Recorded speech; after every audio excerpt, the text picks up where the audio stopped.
आदरणीय मेरे प्रिय दोस्तों, भक्तों और श्री राम प्रेमियों, आपके समक्ष श्री राम कवच के बारे में यह सूक्ष्म वृत्तांत रख रहा हूँ। दोस्तों, 8-10 मिनट का होने वाला यह वृत्तांत है।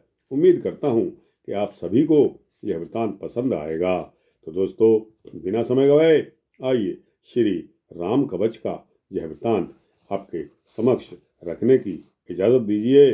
उम्मीद करता हूँ कि आप सभी बने रहेंगे इस वृत्तांत के अंत तक। दोस्तों और भक्तों, श्री रामदास बोलते हैं कि हे शिष्य विष्णुदास, अब मैं तुम्हें श्री राम कवच बताता हूँ। ध्यान से सुनिए। श्री राम कवच अत्यंत गोपनीय है, परम पवित्र है और सभी प्रकार की अभिलाषाओं को पूर्ण करने वाला है। एक बार की बात है, मुनि सुतीक्ष्ण जी ने अपने गुरु श्री अगस्त जी से एकांत में पूछा कि हे भगवान, हे परम आनंद स्वरूप, हे तत्वज्ञ, हे करुणा सागर, हे गुरु, आप मुझे इस समय श्री राम जी के पवित्र स्तोत्र के विषय में बताने की कृपा करें, जिनके हाथ घुटने तक लंबे हैं, जिनके नेत्र कमल दल के समान विशाल हैं और प्रफुल्लित हैं, जिनके कृपामय मुखमंडल पर स्वभाव से ही पवित्र रसमयी मुस्कान विद्यमान रहती है, जिन्होंने धनुष और बाण धारण कर रखा है और जिनका स्वरूप अत्यंत उदार है, उन श्याम आभा वाले आनंदमय अभिराम श्री राम का मैं बार बार स्मरण करता हूँ। हे मुनि श्रेष्ठ सुतीक्ष्ण, सुनो, मैं श्री राम कवच को बताता हूँ। यह अत्यंत पवित्र और सभी कामनाओं को प्रदान करने वाला है। हे सुतीक्ष्ण, इस जगत में बाहर और भीतर सर्वत्र ही एक अद्वितीय आनंद स्वरूप चिन्मय शुद्ध और सत्व गुणमय श्री रामचंद्र जी ही प्रकाशित हो रहे हैं। परमात्मा तत्व की जिज्ञासा रखने वाले जिज्ञासु जिस चिदानंदमय आत्म तत्व में नित्य रमण करते रहते हैं, वही राम शब्द से कहा जाता है और उसी को पार ब्रह्म कहते हैं। जय राम इस नाम का मंत्र, इस नाम मंत्र का उच्चारण करते हुए जो नित्य जप किया करते हैं, वे सभी पापों से मुक्त होकर भगवान विष्णु के परम पद को प्राप्त करते हैं। श्री राम यह अत्यंत श्रेष्ठ मंत्र है और यही परम पद भी है। इसी राम मंत्र को तारक मंत्र के नाम से भी जानना जाता है। यह मंत्र जन्म एवं मृत्यु के भय का निवारण करने वाला है। श्री राम इस मंत्र के निरंतर जप करने से ब्रह्म भाव की प्राप्ति होती है, इसमें कोई संशय की बात नहीं है। विनियोग इस राम कवच के ऋषि अगस्त्य जी हैं। छंद अनुष्टुप है। सीता और लक्ष्मण सहित श्री रामचंद्र इस कवच के देवता हैं। श्री रामचंद्र जी के कृपा प्रसाद की प्राप्ति के लिए जप में इसका विनियोग होता है। अब मैं श्री रामचंद्र जी के ध्यान का स्वरूप बताता हूँ, जो सभी प्रकार के अभीष्ट फलों को देने वाला है। ध्यान क्या है?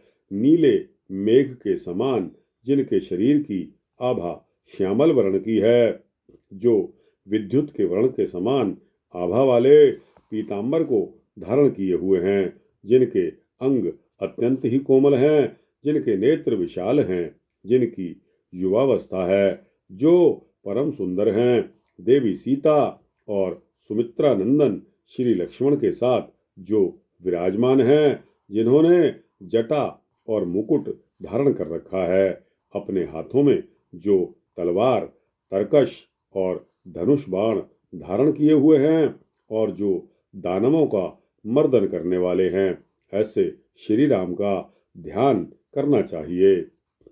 चोरों से भय उपस्थित होने पर, राजा के द्वारा भयभीत किए जाने पर और शत्रुओं से भयभीत होने पर तथा संग्राम में कालाग्नि के समान प्रभाव वाले रघुपति श्री राम का ध्यान करना चाहिए, जिन्होंने कृष्ण मृग चर्म धारण कर रखा है, जिनका विग्रह भस्म एवं धूलि से आच्छादित है, कान तक खींचे हुए बाण युक्त धनुष वाली भुजा से जो सुशोभित हो रहे हैं, जो अपनी सुतीक्ष्ण बाण वर्षा के द्वारा युद्ध भूमि में रावण आदि राक्षसों का वध करने वाले हैं, जो महान पराक्रमशाली हैं, जिनका स्वरूप अत्यंत उग्र है, जो इंद्र के रथ पर विराजमान हैं, जो लक्ष्मण आदि महान वीरों हनुमान तथा सुग्रीव आदि महाबलशाली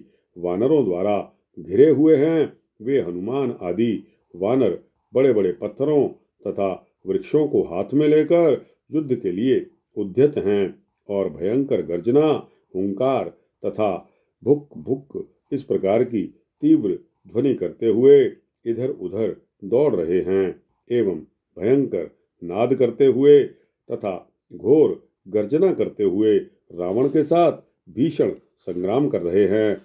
ऐसे वानरों से घिरे हुए श्री राम, आप शत्रु समुदाय से मेरी रक्षा करें, मेरे शत्रुओं का आप शमन करें। हे श्री राम, भूत प्रेत तथा पिशाच आदि का आप शीघ्र ही निवारण करें। इस प्रकार से रणकर्कश श्री राम जी का ध्यान करके इस श्री राम कवच का पाठ करना चाहिए, जो सभी प्रकार की सिद्धियों को देने वाला है।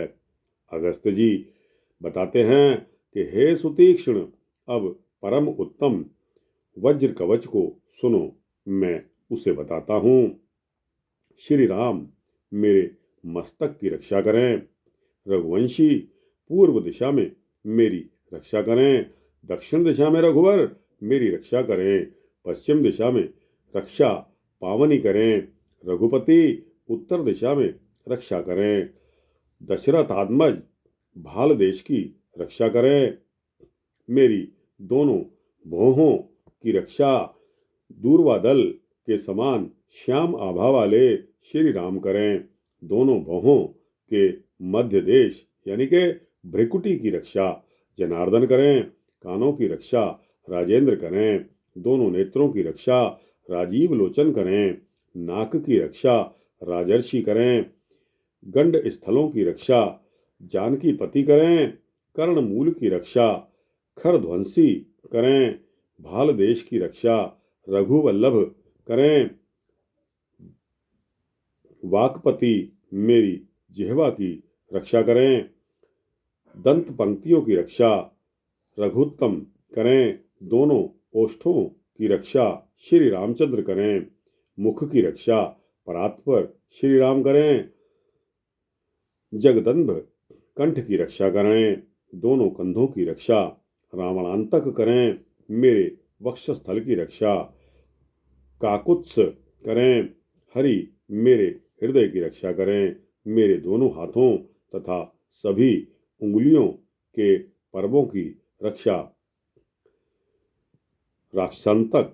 राक्षसांतक करें, मेरे स्तनों की रक्षा सीतापति करें, मेरे दोनों पार्श्व भागों की रक्षा जगदीश्वर करें, लक्ष्मीश मेरे मध्य देश की रक्षा करें, नाभि की रक्षा रघुनायक करें, कौशल्य यानी कि कौशल्या के पुत्र कटि की रक्षा करें, दुर्गति नाशन पीठ की रक्षा करें, गुह्य देश की रक्षा हषिकेश करें, गुह्य देश की रक्षा ऋषिकेश करें और सक्थिनी हड्डियों की रक्षा सत्य विक्रम करें, दोनों उरुओं की रक्षा शांगरधर यानी के शारंग नामक धनुष धारण करने वाले शारंगधर, जो कि शारंग नामक धनुष का धारण करते हैं, और दोनों जानुओं की रक्षा हनुमत प्रिय करें, दोनों जंघाओं की रक्षा जगत व्यापी समस्त जगत में व्याप्त रहने वाले करें, और मेरे दोनों पैरों की रक्षा ताटकांतक यानी कि ताड़का राक्षसी का वध करने वाले करें, सभी अंगों की रक्षा श्री विष्णु जी करें, और सभी संधि स्थलों की रक्षा अनामय करें। मेरी ज्ञानेंद्रियों और प्राण आदि वायुओं की रक्षा मधुसूदन यानी कि मधु नामक दैत्य का वध करने वाले मधुसूदन करें। श्री रामभद्र स्पर्श आदि इन सभी विषयों की रक्षा करें। मुझसे संबंध रखने वाले मनुष्य आदि जो दो पैर वाले प्राणी हैं उनकी रक्षा जामदग्नि महादर्प दलन परशुराम जी के महान दर्प का दलन करने वाले करें। मेरी वाक पाणी पाद आदि जो कर्मेंद्रियां हैं उनकी रक्षा सौमित्र पूर्वज यानी के सुमित्रा के पुत्र लक्ष्मण जी के अग्रज करें। मेरे समस्त रोमांकुरों की रक्षा सुग्रीव राज्यद यानी कि सुग्रीव को राज्य दिलाने वाले करें। मैंने वाणी मन बुद्धि तथा अहंकार के द्वारा ज्ञान में या अज्ञान में इस जन्म में या जन्मांतरों में जो भी पाप किए हों उन सभी पापों को हर को दंड खंडन भगवान शिव जी के धनुष को खंडन करने वाले श्री राम शीघ्र ही दग्ध कर डालें। शर्म शारंग नामक धनुष तथा बाण धारण करने वाले शारंग बाणधर श्री राम सभी ओर से मेरी रक्षा करें। हे मुनि श्रेष्ठ सुतीक्ष्ण श्री रामचंद्र जी का यह कवच वज्र के समान कठोर है। यह दिव्य एवं गुह्य से भी गुह्य है। जो सावधान मन होकर इसका पाठ करता है सुनता है या किसी दूसरे को सुनाता है वह श्री रामचंद्र जी की कृपा से परम पद को प्राप्त करता है। यदि व्यक्ति महापातकी हो तो भी वह इस श्री राम कवच के श्रवण से शुद्ध हो जाता है। वह बड़े बड़े पापों से भी मुक्त हो जाता है, इसमें कोई संशय नहीं है। हे सुतीक्ष्ण, तुमने मुझसे जिस शुभ कवच के बारे में पूछा था उस श्री राम कवच को मैंने आपको बता दिया। इस पर श्री रामदास बोले कि हे शिष्य विष्णुदास, जिस प्रकार से तुमने जिस श्रेष्ठ राम कवच और हनुमत कवच के विषय में पूछा था उनको मैंने आपको बता दिया है। विष्णुदास जी बोलते हैं कि हे गुरु, मैं सीता जी के मंगलकारी कवच के विषय में सुनना चाहता हूँ। इसके साथ ही विदेह नंदिनी सीता जी के अन्य स्तोत्रों के विषय में भी मैं सुनना चाहता हूँ। आप उन्हें भी बताने का कष्ट करें। देवी सीता जी को जो कुछ भी प्रसन्नता प्राप्त कराने वाला हो वह सब मुझे विस्तार से बताएं। श्री महादेव जी बोले कि शिष्य विष्णुदास के इन वचनों को सुनकर श्री रामदास कहने लगे। तो दोस्तों और भक्तों, श्री राम कवच का यह वृतांत यहाँ समाप्त होता है। आगे का वृतांत आपको सीता कवच के बारे में अगले वृतांत में बताया जाएगा। दोस्तों, श्री राम कवच का यह वृतांत आपको कैसा लगा? अच्छा लगा हो तो इसको लाइक और शेयर करते हुए अपने दोस्तों भक्तों मित्रों जिज्ञासुओं तक अवश्य पहुंचाना। दोस्तों, भक्ति यही है कि आप भी भक्ति करें, आप भी नाम जपें, भजन करें, श्री राम नाम का जाप अवश्य करें। और आपके द्वारा अगर कोई इस प्रकार का भजन करता है उसका श्रेय, उसका पुण्य फल भी आपको मिलता है। तो दोस्तों, इस काम में आप तत्परता बरतें। कोई कमेंट्स हो तो कमेंट सेक्शन में अवश्य देना, अपनी राय अवश्य देना। और दोस्तों, इस चैनल को सब्सक्राइब कर देंगे तो आपको इसी तरह के सूक्ष्म भक्ति वृत्तांत मिलते रहेंगे। जय श्री राम, जय श्री सीता रामचंद्र भगवान की जय। जय बजरंगबली।